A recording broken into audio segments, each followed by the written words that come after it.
Ladies and gentlemen, today we do not come begging at the door of abundance. We come remembering that the door has always been within us. August 27 is not just a date on the calendar, it is a moment of alignment, a pause where intention meets courage, where breath meets belief. Close your eyes, not to escape the world, but to see it clearly. Feel the weight you have been carrying, the inherited fears, the silent vows of scarcity, the stories whispered by struggle. These are not your destiny, they are echoes. And echoes fade when a truer sound is spoken. Say this with me, softly at first, then with the confidence of your own heartbeat. I release every financial curse spoken over my past. I dissolve every agreement with lack. I forgive the fear that taught me to shrink. I choose wisdom over worry, generosity over grasping, trust over tension. Money, like breath, must move to stay alive. When we cling, it suffocates. When we honor it with clarity and purpose, it circulates and returns multiplied. Today, we bless our hands to earn honestly, our minds to decide wisely, and our hearts to give freely. Wealth is not the enemy of the soul. Confusion is. Let clarity be your new currency. Understand this abundance is not loud. It arrives quietly when you are aligned, when your work serves life, when your gratitude precedes gain, when your integrity becomes your signature. On this August 27, step out of the old script. You are not cursed, you are called. So stand tall in your spirit. Speak with conviction. I am free from financial bondage. I am guided toward opportunities that honor my values. I welcome prosperity that blesses my family and uplifts my community. I walk forward unafraid, supported and sufficient. Let this prayer be less about asking and more about awakening. When you change your inner posture, the outer world rearranges itself. Walk gently, act boldly, and remember, abundance follows awareness by Fuan. Release the old agreements. Ladies and gentlemen, the first and most essential step in breaking any financial curse is to recognize that many of our struggles were never consciously chosen. They were absorbed. From childhood conversations whispered in kitchens, from generations that survived by fearing tomorrow, from moments when lack spoke louder than hope, we signed invisible agreements. These agreements told us to settle, to shrink our dreams, to believe that abundance was meant for someone else. To release them, we must first see them clearly, without shame and without judgment. Releasing old agreements begins with awareness. Sit with your inner voice and listen to the phrases it repeats when money is mentioned. It's too risky. I'll never catch up. This is just how life is. These are not facts, they are habits of thought. The moment you observe them, they begin to lose power. Awareness is not resistance, it is illumination. And what is illuminated can no longer control you in darkness. Next comes forgiveness, which is often misunderstood. Forgiveness here is not approval of past pain, it is freedom from carrying it forward. Forgive the people who modeled fear because they did not know another way. Forgive the younger version of yourself who made choices out of survival. Forgive yourself for waiting, for doubting, for hesitating. When forgiveness enters, the emotional charge dissolves, and the agreement quietly expires. Then, consciously withdraw your consent from scarcity. Say it inwardly and outwardly. I no longer agree with lack. I no longer partner with fear. This is not denial of reality, it is a decision about direction. You may still be standing in the same place, but your inner posture has shifted. And when posture changes, possibilities change. Life responds not to complaints but to clarity. Finally, replace the old agreement with a living one. Choose a new inner contract, one rooted in sufficiency, responsibility, and trust, not blind optimism, but grounded confidence. Tell yourself daily, I am capable of learning, adapting, and receiving. Resources come to me as I grow. This is how curses end. Not with struggle, but with awareness. When the old agreements are released, abundance does not need to be chased. It recognizes you and it meets you where you stand. Fakwe 5:2.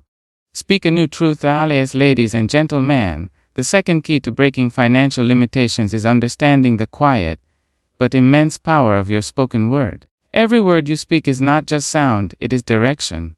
Long before circumstances change, language prepares the path. Many people unknowingly rehearse scarcity every day, speaking of bills as burdens, work as punishment, and money as something that always runs away. When spoken often enough, These words stop being expressions and start becoming instructions.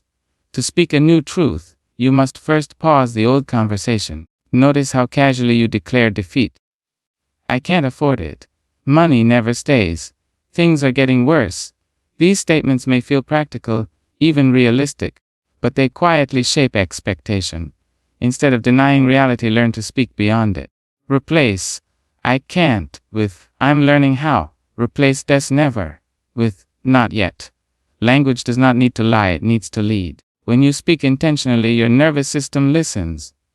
The body relaxes or tightens in response to words. A relaxed system is creative. A tense system is defensive. By speaking words of trust, possibility, and steady progress, you signal safety within yourself. From that safety, better decisions arise. Clearer thinking, wiser risks, calmer responses. New truth is not magic, it is alignment between mind, body, and action. Speaking a new truth also requires consistency. A single declaration cannot undo years of repetition. This is a daily discipline. Each morning, before the world speaks to you, speak to yourself. I am open to opportunity. I respect money and money respects me. My efforts are supported. These are not affirmations to impress the universe, they are reminders to stabilize your own awareness. Over time, your inner dialogue becomes a place of strength rather than struggle. Finally, understand that spoken truth must be embodied. Words spoken without attention are noise, words spoken with presence become power. Speak slowly, speak with breath. Let your body feel the meaning. When your voice, intention, and action move together, life responds differently. You stop reacting to money with fear and start relating to it with intelligence.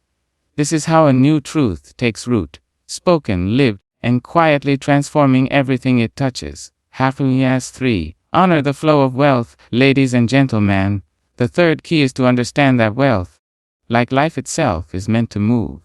When money is treated as something to be feared, hoarded, or chased in panic, it loses its natural intelligence. Just as stagnant water begins to decay, stagnant wealth creates anxiety and imbalance. Honoring the flow of wealth does not mean reckless spending, it means cultivating a conscious relationship with giving, receiving, saving, and investing, each in its right proportion. To honor this flow, we must release the illusion of control. Many people hold money with clenched fists, believing tightness equals safety. In truth, tightness breeds fear, and fear clouds judgment. When you respect money, you allow it to circulate with purpose. You pay your obligations with awareness, you save with clarity, and you spend with intention. Each movement becomes an act of intelligence rather than compulsion. Giving plays a sacred role in this flow, but it must arise from fullness, not pressure. True generosity is not self-sacrifice, it is recognition of connection. When you give, even in small, thoughtful ways, you affirm that life is supportive, not hostile. This shift in perception dissolves the inner narrative of scarcity. The act of giving signals to your consciousness that you trust the future, and trust invites opportunity. Receiving, too, requires humility and openness. Many people block abundance not by greed, but by unworthiness. They struggle to accept help, opportunities, or fair compensation. Honoring wealth means allowing yourself to receive without guilt or apology. When you receive graciously, you complete the cycle. Money that is received with gratitude carries clarity. Money received with shame carries weight. Finally, understand that flow is sustained by responsibility. Wealth responds to structure. Simple practices, tracking expenses, setting intentions for income, planning for growth, create channels through which abundance can move. When structure and awareness work together, money becomes a supportive force rather than a source of stress. Honor its flow, and it will remain in motion. Resist it with fear, and it will resist you in return. 4. Align work with values. Ladies and gentlemen, the fourth key invites us to look deeply at the relationship between what we do each day and who we are becoming through it. Many financial struggles are not caused by lack of effort, but by misalignment. When work is done only for survival, without meaning or integrity, it drains energy instead of generating abundance. Money may come, but it does not stay. Alignment begins when your work reflects your inner values rather than your outer fears. To align work with values, you must first clarify what truly matters to you. Not what society rewards, not what others expect, but what brings a sense of dignity and purpose. Values such as honesty, service, creativity, growth, and compassion are not abstract ideas. They are practical guides. When your work honors these values, it carries a different quality. People feel it. Opportunities recognize it. Integrity becomes your reputation even before your resume is read. Misalignment often shows itself as exhaustion, resentment, or constant dissatisfaction, even when income increases. This is the soul signaling imbalance. When actions contradict values, inner conflict arises, and that conflict leaks into decision-making. You may undercharge, overwork, or tolerate situations that diminish you. Aligning work with values restores self-respect, and self-respect changes how you negotiate, choose, and persist. Alignment does not always require a dramatic career change. Sometimes it begins with small, conscious shifts. How you treat colleagues, how honestly you communicate, how fully you show up.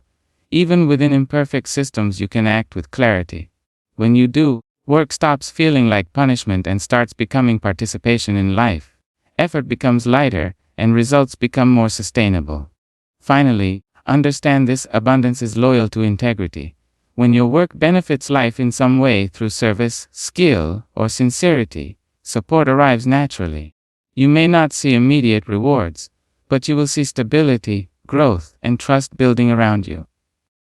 Wealth that comes through alignment carries peace with it, and peace is the true measure of success. Factor 5. Choose awareness over anxiety. Ladies and gentlemen, the fifth key reminds us that the greatest poverty is not a lack of money, but a lack of presence. Anxiety lives in the imagination of a future that has not yet arrived, while awareness lives in the only place where power exists, this moment. Many financial struggles persist not because solutions are absent, but because the mind is too crowded with fear to see them. When awareness rises, anxiety naturally loses its grip. Choosing awareness begins with learning to observe your thoughts without becoming them. Notice how quickly the mind rushes to worst-case scenarios, unpaid bills, missed chances, imagined failures. These thoughts feel urgent, but they are not intelligent. Awareness creates space between you and these mental reactions. In that space, calm appears. And calm is not weakness, it is clarity preparing to act. An anxious mind reacts, an aware mind responds. When you are anxious, every financial decision feels heavy and rushed. You either avoid action or make impulsive choices. Awareness slows the process. It allows you to ask better questions, to gather information, and to move step by step. This shift alone can transform outcomes, because life rewards clarity far more than panic. Daily practices anchor this awareness. A few minutes of stillness, conscious breathing, or silent observation of your body can reset your inner climate. From this grounded state, money stops being an emotional trigger and becomes a practical tool. You begin to relate to finances as a system you can understand, not a monster you must fear. Awareness brings you back into relationship with reality, not illusion. Ultimately, choosing awareness is an act of self-trust. It is the decision to believe that you are capable of meeting life as it unfolds. When anxiety fades, intuition sharpens, and intuition attracts the right actions at the right time. Abundance is not drawn to noise and worry, it is drawn to presence. Stay aware, and the path forward will reveal itself, one steady step at a time. I want to make sure I give you exactly what you want. Please tell me which part you want expanded into a 500-word lengthy section 6 area with no ending. Full prayer to spoken declaration style 2. 1a specific key point to tell me the number 1, 2, 3, 4 or 53. Standalone spiritual speech, continuing the same theme 4. Spoken prayer script meant to be read aloud on August 27. Just reply with the S number or option, and I'll deliver it immediately in the same powerful tone.